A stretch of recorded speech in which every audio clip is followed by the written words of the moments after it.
BTS, ये नाम तो सबने सुना ही होगा। पूरी दुनिया में इनके करोड़ों दीवाने हैं। लेकिन इस ग्लोबल सेंसेशन के पीछे ना कुछ ऐसे राज छिपे हैं जो किसी को भी चौंका सकते हैं। तो चलिए आज उन्हीं राजों से पर्दा उठाते हैं। अच्छा, सबसे पहले बात करते हैं पैसों की। कोई अंदाजा लगा सकता है कि बीटीएस की टोटल नेटवर्थ कितनी होगी? ये है $450 मिलियन। इंडियन रुपीस में बताऊं तो ये हुए लगभग 3028 करोड़ रुपए। सच में ये आंकड़ा तो दिमाग हिला देने वाला है। लेकिन इतने बड़ी कामयाबी क्या सिर्फ गानों से आ सकती है? सवाल तो यही है कि क्या बीटीएस सिर्फ एक म्यूजिक बैंड है या फिर ये इससे कहीं ज्यादा कुछ है। चलिए इस पहेली को सुलझाते हैं।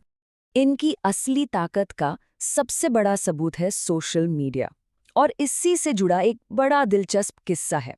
एक ट्वीट का किस्सा जिसने इन्हें एक ऐसा अवार्ड दिलाया जो आज तक किसी और को नहीं मिला।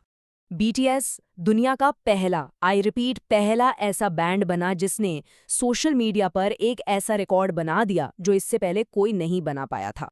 इन्हें 2016 में ट्विटर की तरफ से मिला गोल्डन अवार्ड। क्यों? क्योंकि ये इतिहास का पहला ऐसा बैंड था जिसे ट्विटर पर अपना खुद का इमोजी मिला। सोचिए, एक इमोजी ने इनकी ग्लोबल पावर पर हमेशा के लिए ठप्पा लगा दिया। अच्छा, ये तो हो गए ग्लोबल फेम की बातें। अब जरा एक बहुत ही पर्सनल और छुपे हुए राज की बात करते हैं। ये एक इतनी छोटी सी डिटेल है ना कि शायद इनके बड़े से बड़े फैन ने भी कभी इस पर ध्यान नहीं दिया होगा। यहाँ एक दिलचस्प बात है। क्या कभी किसी ने बीटीएस के एक मेंबर की इस खास बात पर ध्यान दिया है? जरा स्क्रीन पर गौर करने की जरूरत है। जी हाँ, एक टेढ़ी उंगली। बहुत ही कम लोग जानते हैं कि ग्रुप के एक मेंबर की उंगली थोड़ी सी टेढ़ी है।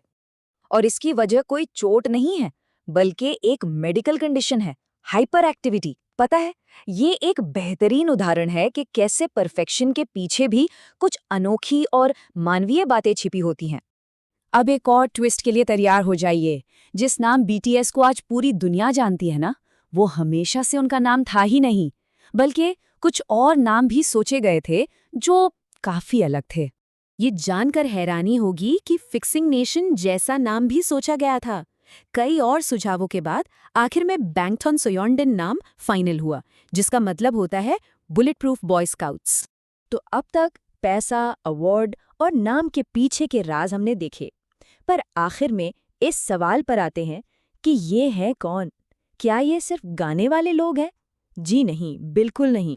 तो सबसे जरूरी बात यह है कि बीटीएस के मेंबर्स सिर्फ सिंगर नहीं हैं, वे मल्टी टैलेंटेड आर्टिस्ट हैं।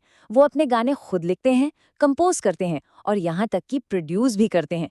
उनका ये जो क्रिएटिव कंट्रोल है ना, यही उन्हें बाकियों से बिल्कुल अलग और खास बनाता है। तो ये थी बीटीएस के कुछ अनसुने राजों की कहानी।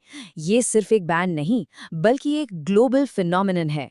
आखिर में एक सवाल ये उठता है कि इन सब मेंबर्स में से लोगों का सबसे पसंदीदा मेंबर कौन है? इसका जवाब तो कमेंट्स में ही देखने को मिलेगा।